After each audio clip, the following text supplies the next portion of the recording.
Hello everybody, welcome to or welcome back to my channel. Today I'm going to be doing a quick little October wrap up for you guys. I actually spent the first half of this month in a massive reading slump, and it's been quite a while since I've been in a slump actually, so I mean, I guess I was due time for one, but I will never understand what brings upon a slump. But I would say maybe about halfway through the month, I bought a bunch of books and was re-inspired, you could say, to be reading again. And so I read 10 books this month, and they were honestly probably all in the last 2.5 weeks. I'm just gonna dive right in. So again, this month, the first books that I read were a trilogy, so I'm just gonna talk about them all together. And the first three books were the Wedded Bliss trilogy by Monica Murphy. This is an adult romance arranged marriage. This is the first time I've ever read an arranged marriage romance, and suddenly I'm a fan. I did not expect to enjoy this as much as I did. I do know that I love Monica Murphy. I read her two other books in the same universe as this, the Lancaster universe, A Million Kisses in Your Lifetime, and Things I Wanted to Say But Never Did. Those are really good, so I knew I was going to enjoy them, but those two were boarding school romances, and this one is adult, definitely, well, the other ones are adult romances as well, but they take place at a boarding school. These are just like full-on rich adults in an arranged marriage, and I ate these up. I tore through these. Like, I think I read this one in like one night. Oh no, this is the last one. The first one, and this is the longest one, I tore through this. It was really good. And then the second one, oh my gosh.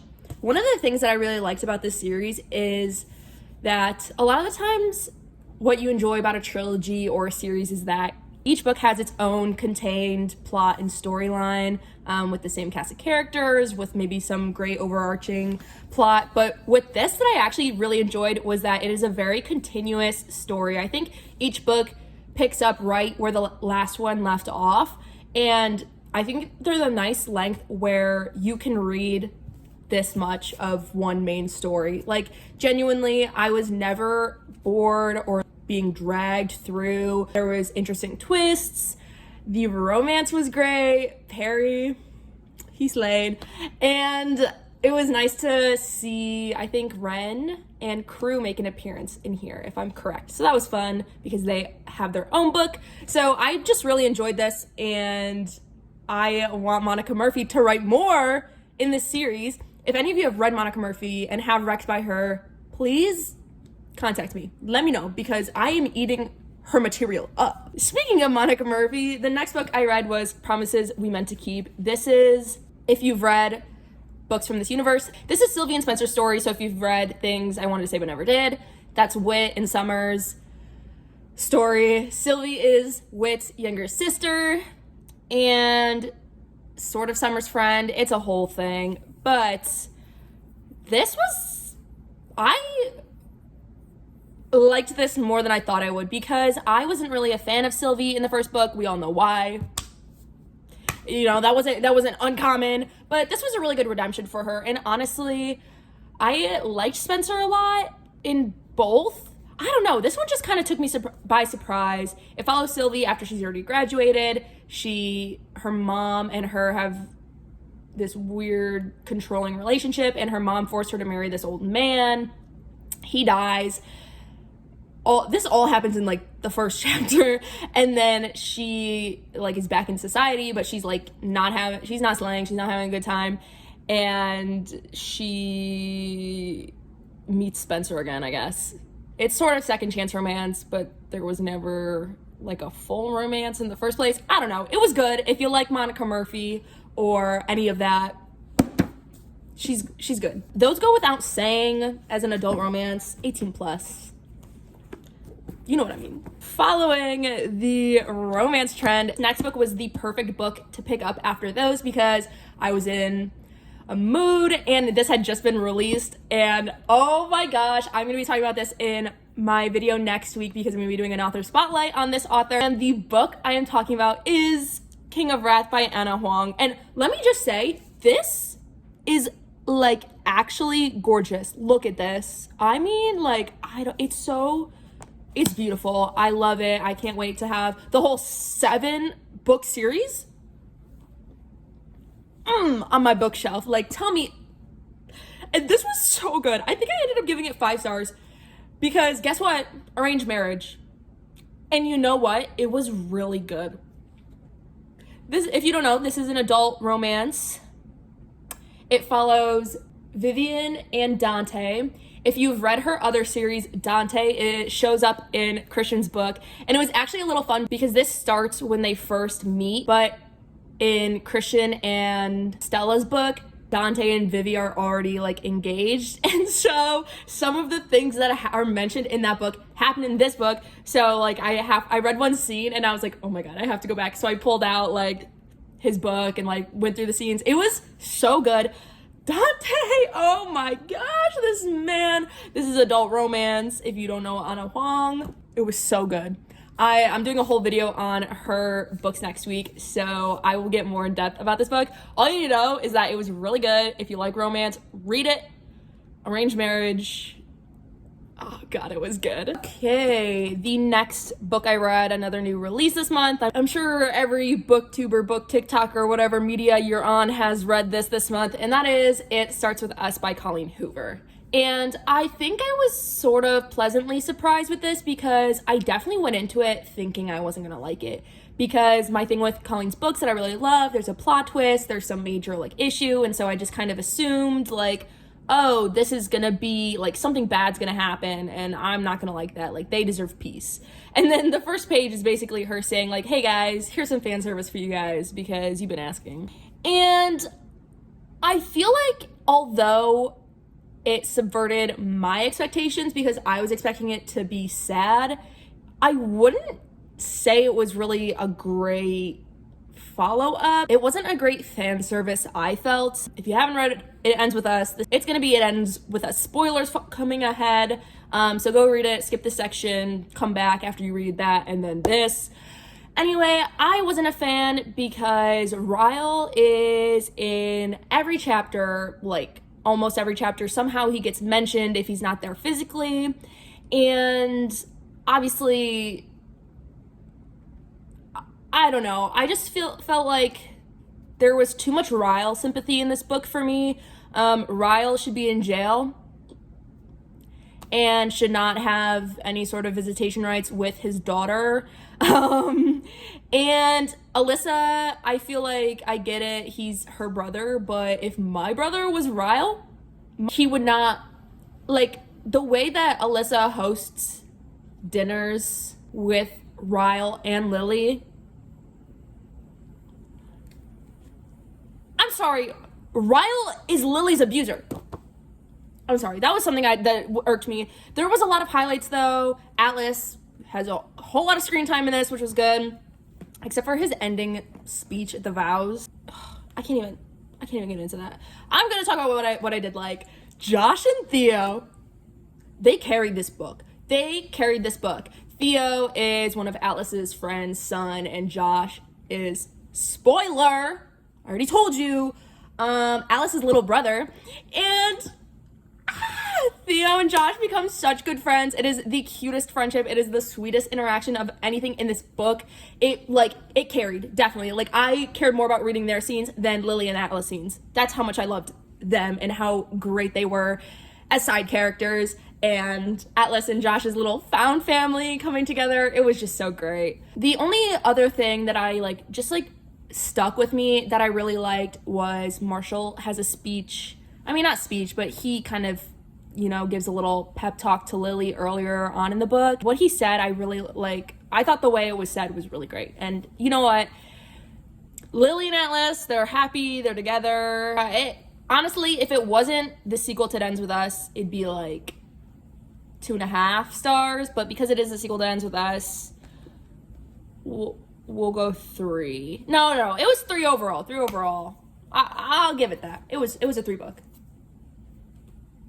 Sorry. Oh my gosh. Ugh, I keep doing this. And I like know to you guys it really doesn't matter, but I skipped a book by accident. I think I read this after Promises We Meant to Keep. I finished this before I read King of Wrath. And I read The Dragon's Promise by Elizabeth Lim. I absolutely adore Elizabeth Lim and her universe that she's built in her fantasy series. Spin the Dawn is one of my favorite duologies. It is so good. It's like Mulan meets Project Runway with a shit ton of magic. And I recommend that to everybody I ever talk to. Anybody I know that's ever read YA fantasy, I always recommend Spin the Dawn.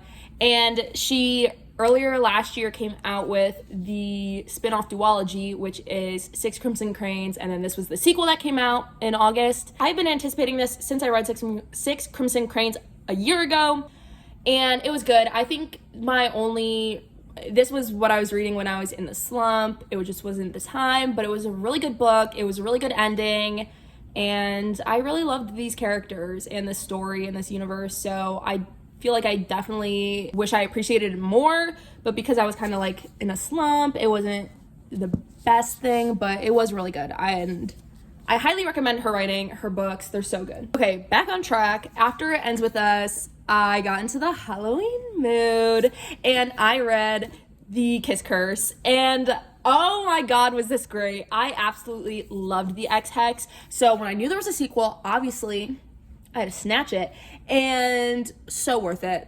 This book was so good. I didn't expect myself to like Wells as much as I liked Reese, but while I was reading this, I was like, Reese who? Like, I'm all for Wells now. And I actually did really like Gwen as well. I don't know that I really liked her very much in the first book, but this book was so good. I was so happy with it. Honestly, the story, the romance, it is, I've said this before, I'll say it again, the perfect Halloween book for a romance reader. It is a rom-com, but it's witchy, and I highly recommend. I think I probably honestly gave this 5 stars because it's just so fun and sweet and cute and so good. I loved this book. The next book was kind of a surprise for me. I finished the Ex-Hex, and then I was like just like sitting in my pile of newly purchased books, and I opened this and read the first page and then just kept reading, and I finished it by like 11:30, and it's like a 400 at least something page.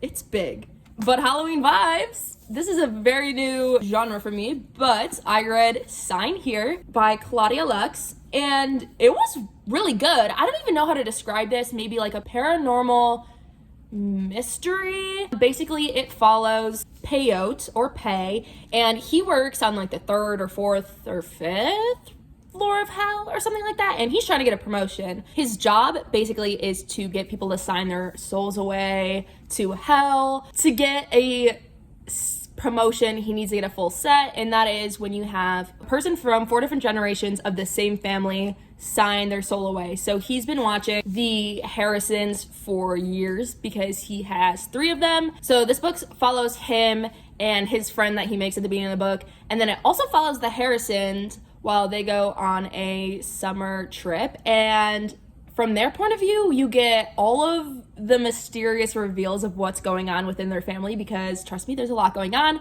And then from his point of view, you get this like kind of outside view of them, but also this really interesting description of hell and how the system works down there. It was a really interesting book. It was really fun, really good.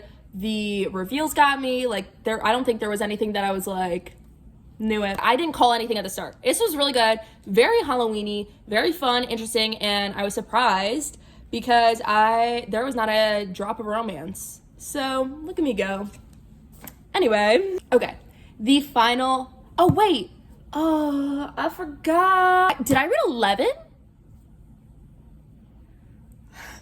Okay, I'm gonna talk about the last physical book, and then I just remembered I did read something else. So the last physical book I read was Grave Mercy by Robin Leigh Tavares, and this is the first book in the His Fair Assassin series. I've talked about this a lot on my channel. This is the trilogy. I've read the spin-off, Courting Darkness and Igniting Darkness, and this follows Ismay and Duval. This was really fun, a little bit of a rivals / enemies to lovers kind of deal. Ismay is badass. This is one of the things I love about this universe and these female characters in this is they are trained assassins and they are badass. So it was a really fun read. It did like have me like dragging like some places and then speeding up some places because it was really good. So overall, I really did enjoy this. It was very much a fall vibe. It is a history fantasy romance, and I really enjoyed this. If you haven't read any of these or Courting Darkness / Igniting Darkness, I highly recommend. It's a good like to dip your toe into maybe like a little bit more of a historical romance / fantasy. So they're very easy to read and honestly a lot of fun. So what I remembered earlier was this month I also reread Stuck on You by Ellie Hazelwood.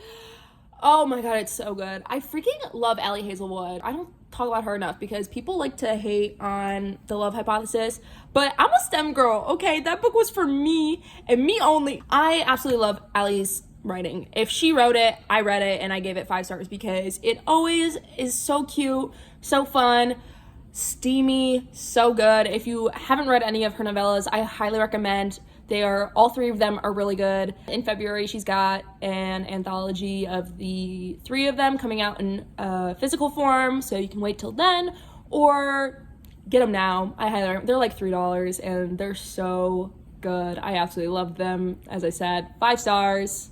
I don't even need to say anything else.